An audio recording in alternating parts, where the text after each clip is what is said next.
अल्हम्दुलिल्लाहि रब्बिल आलमीन वस्सलातु वस्सलामु अला अशरफिल अंबियाइ वल मुरसलीन व अला आलिहि व अस्हाबिहि व अज़वाजिहि व ज़ुर्रिय्यतिहि व अहलि बैतिहि व अहलि ताअतिहि अजमईन।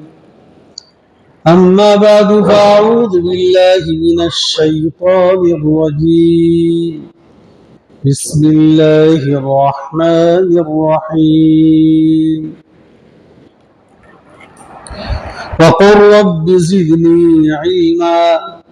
वक़ाल अलैहिस्सलातु वस्सलाम मन खरज फ़ी तलबिल इल्मि फ़हुव फ़ी सबीलिल्लाहि हत्ता यरजिअ औ कमा क़ाल अलैहिस्सलातु वस्सलाम। मुअज़्ज़ज़ असातिज़ाए किराम और अज़ीज़ तलबा, हम सब के लिए बड़ी सआदत बंदी की बात है कि आज आप हज़रात से छुट्टी के ख़त्म होने पर पहले ही दिन आपसे मुलाकात हुई। बहुत से लोगों के चेहरे ऐसे बता रहे छुट्टी के बाद पहला ही दिन पढ़ने को भी जी नहीं चाहता। काश के मखदूम साहब की तरफ से पहले दिन छुट्टी का ऐलान होता या कहते कि खेलो तो और खुशी होती। कितने दिन की छुट्टी थी? 12 दिन तो ऐसे गुजर गए जैसे 12 घंटे गुजरे। बहरहाल जिंदगी भी गुजरने वाली है और ये दुनिया जो है अल्लाह तबारक व तआला ने उसकी बका और फना दोनों पर बुनियाद रखी है। दुनिया में बहुत से लोग आते हैं और बहुत से लोग जा रहे हैं। हजारों बच्चे पैदा होते हैं और जवान बूढ़े बच्चे दुनिया से जा रहे हैं, लेकिन काबिल मुबारक है वो आदमी जिसको हक़ तआला शानों ने अपने दीन की खिदमत के लिए, दीन मतीन की खिदमत के लिए चुन लिया। अल्लाह ताला का फज़्ल एहसान है कि अल्लाह ने हमें कुरान पाक की दौलत, अहादीस पाक की दौलत पढ़ने के लिए अल्लाह ताला ने मुंतखब किया। ये इंतखाबी खुदाबंदी है और अल्लाह तबारक व तआला जिसे मुंतखब करते हैं अल्लाह ताला वो सलाहियत भी पैदा कर देते। आपने देखा होगा खेती बाड़ी जब करते हैं खेत में क्या डालते हैं? क्या डालते खेत में? खाद की शक्ल में जो डालते, गंदगी डालते, गोबर डालते हैं, उसमें यूरिया डालते। यूरिया तो एक दर्जे में फिल्टर किया हुआ, असल तो यही है खाद। सबसे बेहतरीन खाद ये है। मदरसे में भी आला किस्म के बच्चे ज़हीन चालाक होशियार थे, उसको तो डाला कॉलेज में और यहाँ डाला कि ये घर में परेशान करता है, सबको सताता है, माँ और बहनों को सताता है, बर्तन तोड़ देता है, किसी की मानता नहीं। कहा उसको ले जाओ सीधा मदरसे में। उसको कौन सीधा करेगा?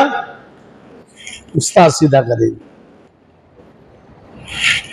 जब आए थे कपड़े का ठिकाना नहीं था, चलने का ठिकाना नहीं था, बोलना नहीं आता था। आज देखिए कुरान पढ़ रहे हैं, तकरीर कर रहे हैं, बयान कर रहे हैं, दीन की बातें सुनते और समझते हैं। और एक वक्त आता है कि वो हाफिज कुरान बनता है, जब मेहराब में खड़ा होता है तो ये कौन है? कि ये वही जो कल खड़े खड़े पेशाब करता था, आज लोगों को पेशाब करवा देता है।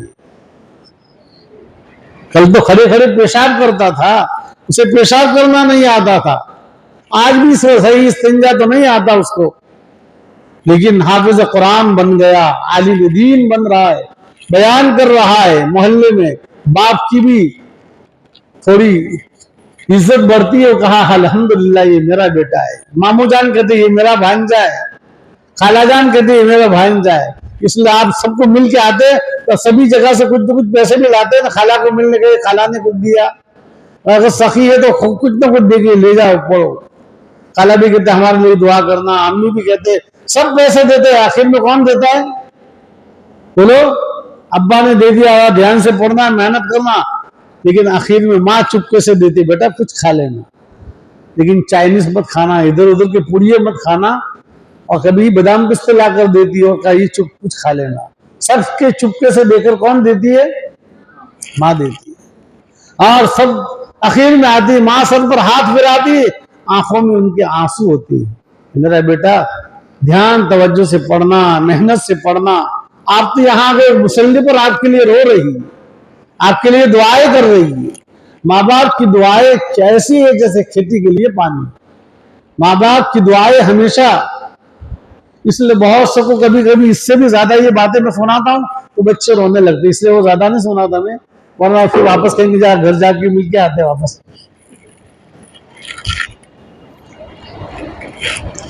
माँ इतनी मोहब्बत करती है, बाप तो बेचारा कारोबार में होता है, बाप की भी ख्वाहिश होती है कि मेरी औलाद पढ़े, लेकिन अल्लाह ताला ने अर्रिजाल क़व्वामून अलन निसा, बाप को एक तरह का हाकिम बनाया है, इसलिए बाप का दिल थोड़ा मजबूत होता है। माँ चुपके चुपके रोती है, तहज्जुद में रोती है, नमाजों में रोती है, जब कोई अच्छी चीज पकने वाली होती है, छुट्टी का वक्त करीब होता है, अभी नहीं, बच्चा जब छुट्टी में आएगा तब बनाएंगे। कितनी चीजें आपके लिए उसने रोक रखी है। अल्लाह तबारक व तआला की मोहब्बत माँ से भी ज्यादा है कि जब आदमी अल्लाह के कलाम को पढ़ता है, कुरान को पढ़ता है, हिफ्ज़ शुरू करता है, अल्लाह ताला को प्यार आता है उस बंदे पर। इसलिए हदीस पाक में कई कई मौके पर अल्लाह के रसूल पाक सल्लल्लाहु तआला अलैहि वसल्लम ने फरमाया, इक़राउल कुरान फ़इन्नहु याती यौमल क़ियामति शफ़ीअन लि अस्हाबी। कुरान पढ़ो, इसलिए कुरान कयामत के दिन तुम्हारे लिए सिफारिश होगा। और तुम मदरसे की क्या हो, सेल्समैन हो। जब तुम यहां से हाफिज होकर जाते हो, अरबी पंजम तक पढ़ा और आलिम बने, जब किसी जगह जाते, कौन से मदरसे में, कहा इनामुल उलूम के इनाम करदा है ये। तो कहा हमारे बच्चों को भी वही भेजना है। छोटे बच्चे जब नात नज़म पढ़ते हैं, मोहल्ले में जब किसी का बयान होता है, सारे मोहल्ले के बच्चे खड़े हो जाते हैं, मैं भी पढ़ूंगा, वो भी पढ़ेगा। बाद लोग शर्माते, बाद लोग नहीं हम पढ़ेंगे। जब नात नज़म सुनते हैं बड़े बड़े लोग तो खुश होते हैं, इनाम देते हैं। ये तो एक जाहिरी इनाम है अल्लाह ताला की तरफ से। इनाम क्या होता है कि जब बच्चा हाफिज कुरान होता है, अल्लाह ताला उसको 11 पासपोर्ट देते हैं। कितने पासपोर्ट? 11 पासपोर्ट। एक तो खुद उसको देते हैं कि जन्नत में दाखिल होने का पासपोर्ट, एक तो हज उम्रे का पासपोर्ट होता है, ये जन्नत में दाखिले का पासपोर्ट, और जो दूसरे 10 पासपोर्ट ऐसे हैं जो हमारे ही रिश्तेदार में, हमारे ही खानदान में ऐसे गुनहगार लोग जो गुनाहों की वजह से जहन्नम के मुस्तहिक बने थे, अल्लाह तबारक व तआला इस हाफिज़ कुरान को मौका देंगे, ये सिफारिश करवाएगा और अल्लाह ताला उसकी सिफारिश को कबूल करेंगे। अंदाजा लगाइए कितना ऊंचा मकाम दिया कि 10 ऐसे आदमी जिनके बारे में जन्नत का फैसला हुआ, ये बच्चा सिफारिश करवा कर उनको जन्नत में दाखिला करवाएगा। ये अल्लाह के कलाम की आज़मत है। इसलिए अल्लाह ताला खुद फरमाते, इन्ना नहनु नज़्ज़लना ज़िक्र व इन्ना लहु लहाफ़िज़ून। हमने ही कुरान करीम को नाजिल किया और हम ही उसके मुहाफिज है। बखिलाफ दूसरी किताबें, आसमानी किताब के मुतालिक अल्लाह ने फरमाया, बिमस्तहफ़िज़ू मिन किताबिल्लाह। यहूद और नसारा अहले किताब, उन लोगों को क्या कहा कि तुम उस किताब की हिफाजत करना, उन्होंने जैसी हिफाजत करनी चाहिए वैसी हिफाजत नहीं की, बल्कि उसमें तहरीफ और रद्द बदल कर दिया। और अल्लाह ने कुरान करीम की हिफाजत का वादा खुद अपने जिम्मे लिया। लेकिन मेरे अजीज और दोस्तों, जब कोई हदीस पढ़ता है, कुरान पढ़ता है, किसी जगह जाता है, हर जगह के कुछ शराइत है। इमाम गजाली रहमतुल्लाह अलैह ने फरमाया, इल्म पढ़ने वालों के लिए 10 शराइत है। कितने शराइत है? यानी उसके 10 आदाब है। इन आदाब की रियायत के साथ अगर कुरान हदीस पढ़ेगा, इल्म हासिल करेगा, तो ये इल्म गोया उसको जन्नत में ले जाएगा। इसलिए फरमाया कि जब तालिब इल्म घर से निकलता है पढ़ने के लिए, फरिश्ते पर बिछाते हैं कि इस जो अमल के लिए निकला है ये अल्लाह के नजदीक बड़ा ऊंचा पसंदीदा अमल है। इसलिए फरमाया, मन खरज फी तलबिल इल्म फहुवा फी सबीलिल्लाह। जो इल्म हासिल करने के लिए निकला वो अल्लाह के रास्ते में है, यानी जिहाद में है। हत्ता यरजा, यहाँ तक कि वो वापस आ जाए, वहां तक अल्लाह के रास्ते में मुजाहिद का जो अजर सवाब है, मुजाहिद का कितना अजर सवाब, जो घोड़ा लेकर निकलता है, घोड़ा का पेशाब पाखाना वो भी मीज़ान अमल में तोला जाएगा। अगर शहीद का इंतकाल हो गया तो कयामत में इस हालत में उम्रा करने वाला, हज करने वाले का इंतकाल हो गया, एहराम की चादरों के साथ उठाया जाएगा। शहीद को इस हालत में उठाया जाएगा कि उसके खून के फव्वारे बहते होंगे, खून तो सुर्ख होगा, लेकिन उससे अंबर और मुश्क अंबर की खुशबू आती होगी। ये अल्लाह का नज़ीर कितना मुकद्दस और पाकीज़ा आदमी है। इसलिए इमाम गजाली रहमतुल्लाह अलैह ने अहया उल उलूम में उसके 10 अदब लिखे हैं। पहला अदब तो है कि नीयत दुरुस्त करे। हम क्या करे कि हम किस लिए पढ़ते हैं? हम लोग को लोग हाफिज कहे, आलिम कहे इसलिए नहीं, किस लिए पढ़े? अल्लाह हमसे राजी और खुश हो जाए। किस लिए पढ़े? बोलो, अल्लाह हमसे राजी और खुश हो जाए। निजामुल मलिक तुसी एक बहुत बड़ा बादशाह गुजरा है। शाही खजाने से उसका मदरसा चलाते थे और हर मदरसे में, हर कमरे में इस तरह का बनाया हुआ था कि हर तालिब इल्म अपनी खिड़की पे बैठकर अंगूर के खोसे खाता था। इतना बेहतरीन शाही खजाने से बनता था, लाखों रुपये उस पर खर्च किया जाता था। उसने एक मतबा सोचो को ला, मैं देखूं कि मैं जो खर्च करता हूं ये खर्च सही है या नहीं। एक मतबा वो रात को बादशाह का फकीराना लिबास पहनकर रात को निकला। तलबा कुछ 5-10 इधर बैठे थे, कुछ इधर बैठे थे, चारों तरफ मुताला कर रहे थे और कोई तकरार कर रहा है, कोई मुताला कर रहा है, कोई आइंदा कल के सबक को ध्यान तवज्जो से देख रहा है। किसी तालिब इल्म से पूछा क्यों पढ़ते हो? कहा मेरा वालिद साहब आलिम है, मैं भी आलिम बनता हूं। किससे कहा मेरा वालिद साहब काजी है, मैं भी काजी, मेरा वालिद साहब मुफ्ती है, मैं भी मुफ्ती बनूंगा। नीयत का इस्तेहजार नहीं था और अमाल का दारोमदार नीयत पर है।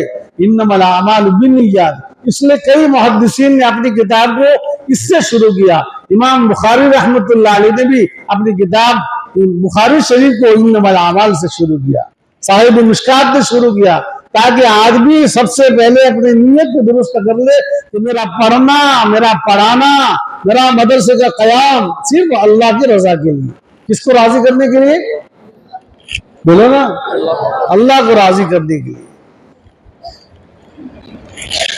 बादशाह वक्त ने रात को सोचा कि सुबह में इस मदरसे पर बुलडोजर चला दिया जाए, खत्म कर दिया जाए। जाते जाते छोटे से बच्चा कौन बता, उसको पूछा तुम क्यों पढ़ते हो? उन्होंने कहा कि मैं इसलिए पढ़ता हूं कि ये अल्लाह और उसके रसूल पाक सल्लल्लाहु तआला अलैहि वसल्लम के उलूम इलाही और इल्म नबवी को पढ़कर दुनिया के कोने कोने में, चप्पे चप्पे में हुजूर के इस दीन को मैं फैलाऊंगा। बादशाह को बड़ी खुशी हुई कि चलो एक आदमी ही सही। उनको पूछा तुम्हारा नाम? उन्होंने कहा मोहम्मद इब्न हामिद इब्न गजाली, जिसको इमाम गजाली रहमतुल्लाह अलैह कहते हैं। बादशाह वक्त ने अपना इरादा मुलतवी कर दिया, वरना पूरा मदरसा बुलडोजर चलकर जमीन दोस्त करना चाहता था। लेकिन एक आदमी ऐसा निकला, इसलिए कारी तैयब साहब रहमतुल्लाह अलैह उस जमाने में जब मुहद्दिम थे 60 साल तक एहतमाम किया, वो हजरत फरमाया करते थे कि हमारे मदरसे में इतना करोड़ का खर्च है, अगर एक तालिब इल्म भी सही निकल गया तो हमारा सारा खर्चा वसूल। जिसको बोलते गुलाम रसूल, पूरे पैसे वसूल।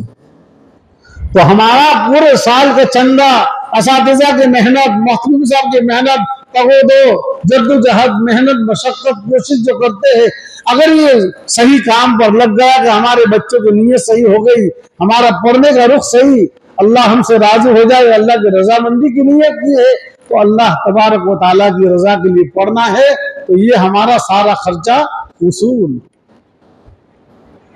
और ये वसूल अल्लाह की तरफ है, अल्लाह तक पहुंचाता है। इसलिए सबसे पहली चीज है नीयतों का इस्तेहज़ार। दूसरी चीज है अदब एहतराम, असातिज़ा का एहतराम, ज़राए इल्म का एहतराम। जिस सिपाही पर, जिस कापी को लिखते हैं, जिस कलम को, जिस उस्ताद के सामने बैठकर जिस क्लास और दरसगाह में पढ़ते हैं, सारी चीजों का एहतराम हमारे जिम्मे जरूरी है।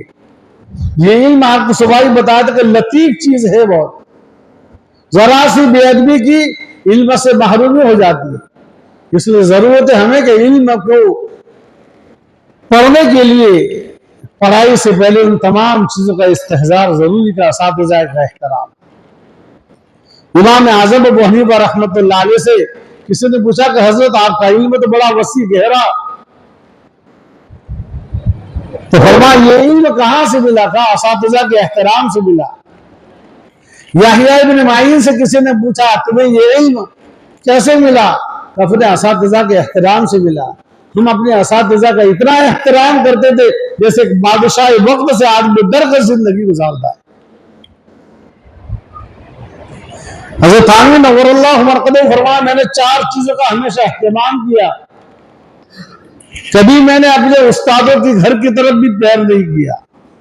दूसरा, खाना अगर मेरे सामने लाया तो खाना पायटी की तरफ नहीं सराहने बैठ के खाया, और वो लाठी जिसको नीचे रखा नीचे वाला हिस्सा कभी ऊपर नहीं किया, ना मस्जिद की तरफ ले गया, और न मैंने कभी अपना कपड़ा और कुर्ता कुरान करीम से ऊपर लटकाया। इतना अदब एहतराम का ख्याल किया, तब ये हज़रत थानवी बने और सैकड़ों किताबों के मुसन्निफ बने। आज हमारे अंदर अदब एहतराम की बहुत कमी है, इसलिए असातिज़ा आप लोगों को बताते उसकी तरफ तवज्जो और ध्यान दीजिए। माँ बाप आपको नसीहत करते हैं, असातिज़ा नसीहत करते हैं, आने वाले मेहमान नसीहत करते हैं। उन तमाम बातों का खुलासा ये कि हमारे अंदर अदब आए। देखिए शैतान कितना बड़ा आलिम था। हज़रत थानवी रहमतुल्लाह अलैह फरमाते 4 ऐन थे उसके पास, एक ऐन की कमी थी। आलिम भी था, इतना बड़ा आलिम था कि फरिश्तों का उस्ताद, इतना बड़ा आबिद कि रूए जमीन में कोई जगह नहीं छोड़ी जहां उसने सजदा न किया हो। बाद रिवायत में 9000 साल तक इमाम जाफर सादिक रहमतुल्लाह अलैह फरमाते 4000 साल उसने जमीन पर सजदा किया। जब जमीन ही थी उससे पहले पानी पर सजदा होता था। यही जिन्नात आबाद थे, और आरिफ इस कदर था कि अल्लाह ताला गुस्से हो रहे उस वक्त भी बात करता है। लेकिन एक इल्म, एक ऐन की कमी थी, वो उसके अंदर अदब नहीं था, आशिक नहीं था, उसे पता नहीं था कि उस्ताद के सामने कैसे बैठा जाता है, उस्ताद के सामने कैसे बात की जाती है। अल्लाह के सामने जो सारे इल्मों को सिखाने वाली ज़ात, उसने मुझे इतने ऊंचे मुकाम तक पहुंचाया, सजदे का हुक्म किया, सजदे का इनकार कर दिया। वो आलिम भी था, आबिद भी था, आरिफ भी था, लेकिन आशिक नहीं था। इसलिए आशिक सवाल नहीं करता, अल्लाह वालों की मजलिस में सवाल नहीं किया जाता। तालिब इल्म उस्ताद की मजलिस में सवाल करने की इजाजत है, यहाँ सवाल की इजाजत नहीं। यहाँ सवाल खुद ब खुद हल होता है। लिकाए क्यों सवाल है हर जवाब, यहाँ मुलाकात होते ही सारे सवाल के जवाब मिलते रहते हैं। ध्यान तवज्जो से आदमी नेक लोगों की सहबत में बैठता है, उसका यह असर होता है। एक वाक़या लिखा है हज़रत शेख ज़करिया साहब नव्वरल्लाहु मरक़दहू के मज़ाहिरुल उलूम में एक तालिब इल्म था, शुक्र को सुबहात में मुब्तला हो गया और हजरत को लिखा कि हजरत ऐसे ऐसे है, मुझे कुफ्र के वसाविस आते हैं, क्या किए जाए। हजरत ने तो कोई जवाब नहीं दिया, लेकिन एक खत हजरत मौलाना शाह अब्दुल कादिर रायपुरी रहमतुल्लाह अलैह के नाम पर लिख दिया और फरमाया कि ये खत हजरत को दे देना, ज़ोहर के बाद वहां मजलिस होती है, मजलिस से पहले किसी वक्त दे देना। ये तालिब इल्म ज़ोहर के वक्त पहुंचा और शाह अब्दुल कादिर रायपुरी रहमतुल्लाह अलैह से उससे मुलाकात नहीं हुई। ज़ोहर के बाद मजलिस में बैठे और मजलिस में बैठते ही सारे सवालों का जवाब दी गया। अल्लाह, उन्होंने एक जो हदीस बयान की, अल्लाह ताला के नजदीक हमारी दिल की कैफियत ऐसी होती, बस यूं कहा उसकी सारी दिल की कैफियत बदल गई। तो अल्लाह वालों की सोहबत में बैठने से इतना बड़ा फर्क होता है। थोड़ी देर एक जमाना सोहबत बाउलिया बेहतर सद साला ताअत बेरिया। हजरत मुफ्ती मोहम्मद शफी साहब रहमतुल्लाह अलैह ने हजरत थानवी रहमतुल्लाह अलैह को फरमाया कि शायर ने बहुत ज्यादा गुलू किया है। हजरत ने फरमाया गुलू नहीं किया, कम लिखा है। एक जमाना सोहबत बाउलिया बेहतर सद साला की जगह ये बोलना चाहिए बेहतर लख साला ताअत बेरिया। इखलास वाली रिया, बगैर रिया की इबादत से 1 लाख साल की इबादत से भी बढ़कर है। अल्लाह वालों की सोहबत में कुछ जमाने तक रहने से इतना बड़ा फायदा होता है, दिल की कैफियत बदल जाती है। और उसमें आलिम होना भी जरूरी नहीं, किसी भी कोई भी फिल का हो उसकी जिंदगी बदल जाती है। इसलिए हजरत हामिद रहमतुल्लाह अलैह के खलीफा में डॉक्टर भी है, हाजी साहब भी है, जो दुनिया नहीं जानते, दीन भी नहीं जानते, लेकिन आलिम बन गए, आलिमगर बन गए। हजारों लोग उनसे बैत इरशाद का ताल्लुक उनसे पैदा किया। तो दूसरी चीज है अदब एहतराम, कलम से लिखते हैं, कलम का एहतराम, असातिज़ा का एहतराम। तीसरा अल इज्तिनाब अनिल मासिया, गुनाहों से परहेज करना, चाहे वो छोटा गुनाह हो बड़ा गुनाह हो। अल्लाह ताला के नजदीक गुनाह बहुत खतरनाक चीज है। इसलिए इमाम शाफी रहमतुल्लाह अलैह बरजस्ता शायर थे, मामूली बातों को फौरन अशार में परोते थे। एक मरतबा उन्होंने अपने उस्ताद इमाम वकी से शिकायत की, शकौत इला वकील हिफ्जी पाउसानी इतातर किल मासी फ़इन्नल इल्म नूरुम मिनल्लाहि व नूरुल्लाहि ला युता लिआसी, कि मैंने अपने उस्ताद इमाम वकी से शिकायत की कि मेरा हाफिजा कमजोर हो गया। क्या हो गया? दिमाग नहीं चलता, कुरान याद नहीं होता, असबाक याद नहीं होता। तो उस्ताद ने वसीयत की फ़इन्नल इल्म नूरुम मिनल्लाहि, इल्म अल्लाह का नूर है, और नूरुल्लाहि ला युता लिआसी, और अल्लाह का नूर गुनहगारों को नहीं दिया जाता। एक तरफ गुनाह भी हो, इल्म भी हो, हाँ मालूमात के दर्जे में कुछ मालूम हो जाएगा, लेकिन एक है इल्म नबूवत, एक है नूर नबूवत। इल्म नबूवत तो कुछ न कुछ मिल जाएगा, लेकिन नूर नबूवत उसको नहीं आएगा। और इल्म हकीकत नाम है नूर यक़ज़फ़ु फ़िल क़ल्ब, एक ये इल्म नूर है जो अल्लाह ताला की तरफ से सीनों में डाला जाता है, जिससे इंसान की जिंदगी में तब्दीली आती है, इंसान बदल जाता है। एक मरतबा हजरत मुफ्ती मोहम्मद शफी साहब रहमतुल्लाह अलैह से शागिर्दों ने पूछा कि हजरत इल्म किसे कहते हैं? किसी ने कहा ना आलिम या आलिम इल्म जानना, किसी ने कहा फहम समझना। आखिर में सारे तालिब इल्मों से किसी ने कहा कि हजरत आप खुद ही बता दीजिए। तो हजरत ने फरमाया इल्म है एक चीज है, एक मालूमात है। इल्म नाम है कि इल्म पढ़ने के बाद दिल में दाइया पैदा होता है अमल का, और मालूमात को इंसान जानता है। सिगरेट पीने वाला, बीड़ी पीने वाला, गुटखा खाने वाला, तंबाकू खाने वाले को मालूम है कि उससे बीमारी और कैंसर तक की बीमारी होती है, लेकिन फिर भी मजे लेकर खा रहा है। ये मालूमात है। अब इल्म नाम है अल्लाह का नूर है, जो इंसान के दिल में जब दाखिल होता है उसकी जिंदगी बदल जाती है। उसमें नमाजों में ध्यान आता है, तिलावत का शौक पैदा होता है, रातों को उठकर अल्लाह के सामने रोता है। तालिब इल्म हकीकी इसी का नाम है कि जो अल्लाह के सामने अल्लाह का खौफ करते हुए अल्लाह के सामने रोए। एक वाकया सुनाकर बात खत्म कर दी। तो पहला ही दिन है आपका, थके हुए आए हुए हैं, और 10-12 दिन तो ऐसे गुजर गए जैसे 10-12 घंटे गुजर गए। इसलिए आप लोगों में से भी बहुत सी लोग बात सुनना नहीं चाहते, इस मूड में नहीं कि बहुत लंबी बात हो। ना असातिज़ा ना तलबा न मैं खुद, बात मुख्तसर हो लेकिन समझ में आ जाए। तो तीसरी चीज है मासियत और गुनाह, उससे बचना। जब आदमी गुनाहों से बचता है तो अल्लाह ताला दुनिया और आखिरत दोनों सवार देते। कुरान करीम में हक वाला शानो फरमाते वमन यत्तक़िल्लाह यजअल लहू मखरजा, जो आदमी अल्लाह से डरता है अल्लाह ताला उसके लिए रास्ते निकाल देते, अल्लाह ताला उसके लिए आसानियां फरमा देते, अल्लाह ताला उसको बेगुमान रोजी देते। दिल्ली में एक मदरसे का वाकया जिक्र करके एक तालिब इल्म था, जरा ध्यान से सुनना, एक आखिरी बात सुनने बस।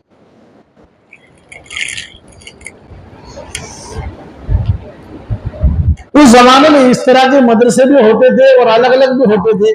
तो एक तालिब इल्म एक मस्जिद में था, वही मस्जिद में इमाम, वही मुअज्जिन मस्जिद की सफाई करना। दिल्ली में कुछ फसाद हो गया, लोग अपनी जानों को बचाने के लिए भागने लगे। उसी में एक दोशीज़ा नौजवान बच्ची, वो भी अपनी नामों और इज्जत की हिफाजत के लिए भागती दौड़ती हुई मस्जिद के करीब वो तालिब इल्म के पास आई और तालिब इल्म से कहा कि थोड़ी देर मस्जिद में ठहरने दीजिए। बाहर मार काट का और बाहर हालात और फसादात खराब है, हालात खराब है, मुझे थोड़ी देर के लिए ठहरने दीजिए। वो तालिब इल्म का बाबा यहाँ से जाओ, वरना लोग कहेंगे मौलाना साहब ये लड़की के साथ क्या करते थे, यही लोग तहमत देंगे। उसने कहा कि नहीं, अगर मैं बाहर जाऊंगी मेरी इज्जत की हिफाजत दुश्वार और मुश्किल है। तालिब इल्म ने सोचा तो उन्होंने इजाजत दी और कहा कि इस कोने में जाकर बैठ जा। वो कोना बता दिया, कोने में बैठ गई और ये तालिब इल्म अपने पढ़ने में मुताले में मशगूल हो गया। उस जमाने में ये लाइटें नहीं होती थी, ना पंखे होते थे, देसी पंखा होता था जिसको हवा लगती। आज भी देहातों में जहां लाइट नहीं होती तो घुमाते ना देसी पंखा, देखा कि नहीं? देसी फ्रिज भी देखा होगा, मटका, वो सब देसी चीज था। इसलिए वो इंडोनेशिया में बाज एक वाक्य लिखा कि वहां फ्रिज रखना हराम है। क्यों हराम है? कि बच्चा कुचा सब फ्रिज में डाल देते। पहला बच्चा कुचा होता था पड़ोसियों को पहुंचा देते, मुसाफिर उसको खिला देते थे, या बच गया खत्म, घर में रखते नहीं थे खाना। अब जो कुछ बच गया रख दिया और 2-3 दिन का भी सड़ा हुआ फिर गर्म करके उसको खाते, फिर बीमारियां होती। इसलिए उसको बासी डिब्बा बोलते हैं। क्या बोलते हैं? बासी डिब्बा। तो तालिब इल्म ने उसको एक कोने में बिठा दिया और ये मुताला करने लगा। दिया रोशना मोमबत्ती वगैरह जल रही थी, उसकी रोशनी में ये मुताला कर रहा था। हर थोड़ी थोड़ी देर में अपनी उंगली को उस पर लगा रहा था। चुनांचे रात खत्म हुई, सुबह की चांदनी, सुबह शादी हुई। तालिब इल्म ने लड़की से कहा अल्लाह के लिए आप जाओ, अपने घर चले जाओ। अब सुकून हो गया, हालात सही हो गए, वरना भी थोड़ी देर में लोग नमाजी आएंगे, तेरी भी बदनामी मेरी भी बदनामी होगी। लड़की ने कहा कि मैं जाती हूं, लेकिन एक चीज मैं पूरी रात देखती रही, बार बार आप पढ़ रहे और उंगली को आग पर लगा रहे, ये क्या बात है? ये मेरा अपना मसला है। उन्होंने कहा नहीं बताएंगे नहीं, वहां तक नहीं जाऊंगी। उस लड़की ने बहुत इसरार किया तो उस तालिब इल्म ने बताया कि तू भी जवान मैं भी जवान, तू भी दोशीजा मैं भी भरपूर जवान, शैतान बार बार मेरे दिल में वसवसा डालता, जरा एक नजर देख लीजिए, जरा उसको देख लो। लेकिन मैं अल्लाह से डरता था कि तुझसे दुनिया की आग तो बर्दाश्त नहीं होती, आखिरत की जहन्नम की आग तुझसे कैसे बर्दाश्त होगी। इसलिए मैं आग पर हाथ रखकर अपनी उंगली को हटा लेता था। वो लड़की गई, उसके घर में कोई ऐसा कोई दीन का माहौल नहीं था। उसके निकाह के पैगाम आने लगे। माँ बाप से उसने कहा कि मैं शादी करूंगी उस मस्जिद के इमाम से। उसने कहा वहां हमारी नाक कट जाएगी, हमको अल्लाह ने माल दौलत दिया है, गाड़ी बाड़ी और लाड़ी सब कुछ हमारे पास है, तूने उसमें क्या देखा? क्या उसमें मैंने जो अल्लाह का डर और तकवा देखा वो किसी में नहीं देखा। उसके माँ बाप उससे मिलने के लिए आए। वो तो गरीब उद्दयार तालिब इल्म था, मदरसे भरे के पढ़ता था, मुताला करता था, मस्जिद की सफाई। लड़की ने कहा अगर शादी करवानी है तो उसी लड़के से करवाइए, वरना जिंदगी भर कुंवारी रहूंगी, शादी नहीं करूंगी। माँ बाप मजबूर हो गए। उसके माँ बाप उस बच्चे को मिलने के लिए आया, देखा सफेद लिबास है, सफेद कपड़ा है, जो चेहरे से तकवा के आसार जाहिर होते हैं, मुत्तकी परहेजगार अल्लाह का नेक बंदा। देखकर माँ बाप के दिल में असर हुआ। कहा क्या करते हो? कैसे? मस्जिद में इमामत करता हूं और फला दारुल में पढ़ता हूं। कहा हमारी बच्ची आपसे शादी करना चाहती है, क्या आप इसलिए तैयार हो उसके लिए? उसने कहा मैं तो गरीब उद्दयार तालिब इल्म हूं, मेरे पास तो कुछ है नहीं। लेकिन कहा हम इंतजाम कर देते। कहा फिर क्या हर्ज है? तैयार हो गए। वो बच्ची ने वाकया सुनाया कि वालिदैन से कह रही कि पूरी रात वो तने तन्हा अकेला था, लेकिन एक निगाह भरकर मुझे नहीं देखी। ये तालिब इल्म की खूबी मैं आपके सामने जिक्र की। क्या ऐसा मुकद्दस पाकीज़ा आदमी है कि रात भर चाहता तो मेरे हुस्न जमाल को देखता, मेरे कपड़ों को देखता, मेरे बालों को देखता, लेकिन उसके दिल में अल्लाह का डर वो किताबों के अलावा कहीं नहीं देखा तो उसने आग पर, ये अल्लाह के डर से उन्हें बार बार उसको आग पर हाथ ले जा रहा है।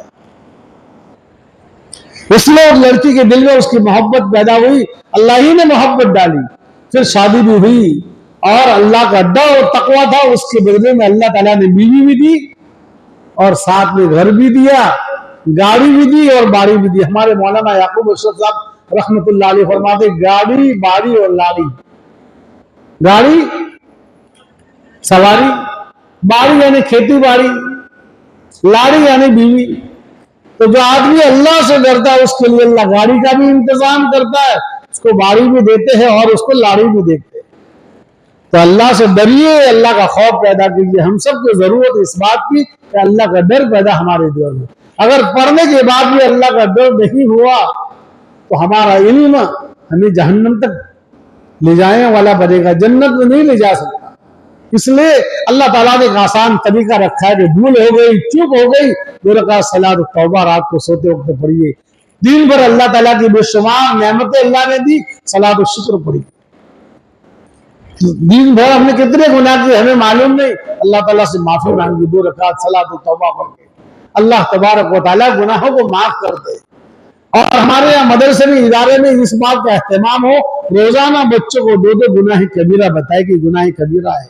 नमाज की अमली मश्क बताए, नमाज का सुन्नत तरीका अमली मश्क करके असातिज़ा बताए।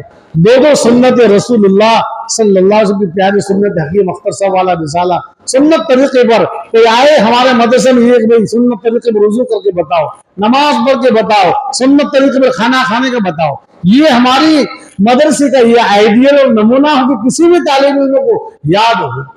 आज से कई सालों पहले मुझे मदरसे में, याद नहीं मुझे, औरंगाबाद के एक मदरसे में गया तो वहां मुझे उन्होंने कुछ नहीं सुनाया, कहा मौलाना किसी भी आप तालिब इल्म को पूछ लीजिए, आपको अल्लाहु अकबर तकबीर तहरीमा से सलाम फिरने तक पूरा तर्जमा और नमाज मुकम्मल पढ़ के बताएगा।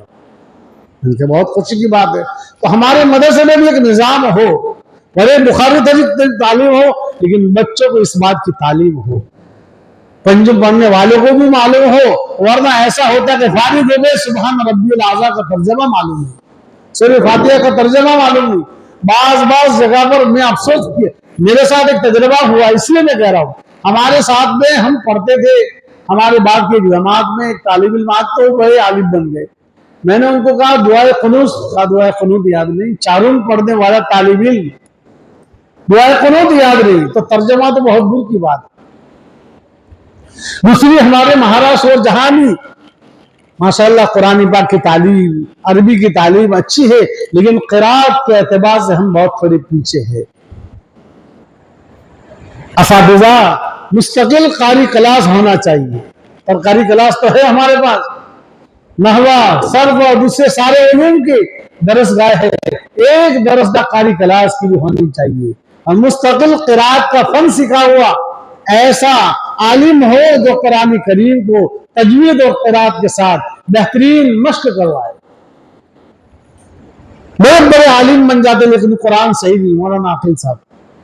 इसलिए कारी क्लास आपके यहाँ है मुस्तकिल, अल्हम्दुलिल्लाह, खुशी की बात है।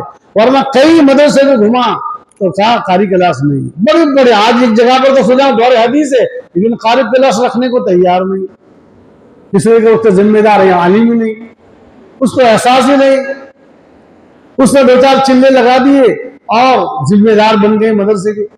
मदरसा चल रहा है, बच्चे भी है, लेकिन कारी क्लास नहीं।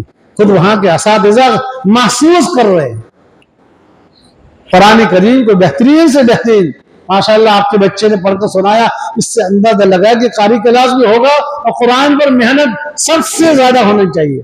हजरत हरदई रहमतुल्लाह अलैह जब कहाँ तशरीफ ले जाते थे तो हिफ्ज़ क्लास में देखते और दारुल हदीस के देखते। दारुल हदीस में तो गालीचे बिछाए हुए और हिफ्ज़ वाले जो अल्लाह का कलाम बुखारी शरीफ का मकाम बढ़ा के कुरान करीम का, बोलो, वहां चटाई मामूली फटे हुए बिछी हुए।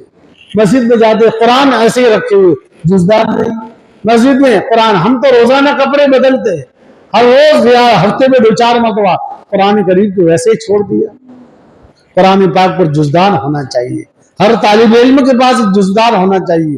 कुरान करीम जिस टिपाई पर रखे, रुमाल, साफ सुथरा कपड़ा रखे, कुरान पाक साथ जितना अदब एहतराम होगा इतना ही अल्लाह ताला आपको और आपके मदरसे को और आपके असातिज़ा को चमकाएंगे। ये बहुत जरूरी है खुशी की बात है, नहीं है फिक्र की बात है। हमारे हजरत हरदेव उमर अल्लाह कदर फरमाया करते थे, कुरान पाक की बरकत से अल्लाह तबारक व तआला ने ये मकाम दिया, मदरसे में ठंडा पानी, गर्म पानी, सारी सहूलतें मुहैया है। तो इससे अंदाजा लगाइए कि जब हम कुरान पाक को सही पढ़ेंगे, कुरान पाक को सही पढ़ने का और कुरान करीम को सही रखने का इंतजाम करेंगे, अल्लाह तबारक व तआला हमारे लिए बहुत सारे काम आसान कर देंगे। बाद लोग चाहते कि हमारी अच्छी तामीर हो, नहीं, तालीम अच्छी होगी तो तामीर खुद ब खुद अच्छी होगी।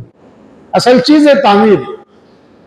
हजरत थामी नवरुल्लाह मरकदो को किसी ने कहा, हजरत एक मदरसा खोलना चाहता हूँ। हजरत फरमा खोल दीजिए। कहाँ खोलेंगे? कहा वो दरख्त के नीचे खड़े हो जाओ और पढ़ाना शुरू कर दो। कोई तामीर नहीं, बस तालीम शुरू कीजिए। दारुल देवबंद का सबसे पहला मदरसा कहाँ शुरू हुआ? अनार का दरख्त छत्ता मस्जिद बाद में बनी, पहले अनार के दरख्त के नीचे पढ़ाने वाले मुल्ला महमूद और पढ़ने वाले शेखुल हिंद मौलाना महमूद हसन देवबंदी रहमतुल्लाह अलैह। तो जब आदमी बुनियाद ही सही हमारी होगी, हमारे काम करने का तरीका सही अंदाज होगा, सफेद टोपी, सफेद कपड़े और अच्छी तरबियत, इंशाअल्लाह मदरसा हमारा इदारा चलेगा। अल्लाह ताला शानो हम सबको अमल की तौफीक अता फरमाए। कहा गया सुना गया, अल्लाह ताला मुझे भी आप सबको अमल की तौफीक अता फरमाए। दुरूद शरीफ पढ़